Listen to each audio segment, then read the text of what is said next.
Hello friends, good morning. Welcome to my channel. आजचा दिवस आहे पाडव्याचा.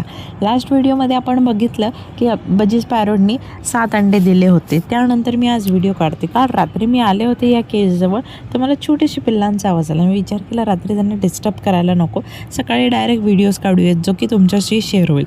चला तर मग मी आता बघूया केजमध्ये की काय प्रोग्रेस आहे, एगचे काय प्रोग्रेस आहे. चला मी तुम्हाला दाखवते. अंडेच दिसतात. अरे वाव, एक चिक हॅच झालेलं आहे. याचा अर्थ अंड्यांना 18 ते 21 दिवस झालेले आहे. 18 ते 21 दिवसानंतर अंडे हॅच होतात, त्यामधून बेबीज निघतात. म्हणजे आता आपल्याला नवीन डेली एक बेबी चिक्स बघायला भेटणार आहे. आपल्या व्हिडिओमुळे मदर बजीजला त्रास होता आहे, आपल्याला तिला त्रास द्यायचा नाही. तर मी प्रत्येक व्हिडिओ प्रत्येक दिवसाचा तुमच्याशी शेअर करत जाईल. भेटूया आपण नेक्स्ट व्हिडिओमध्ये. बाय.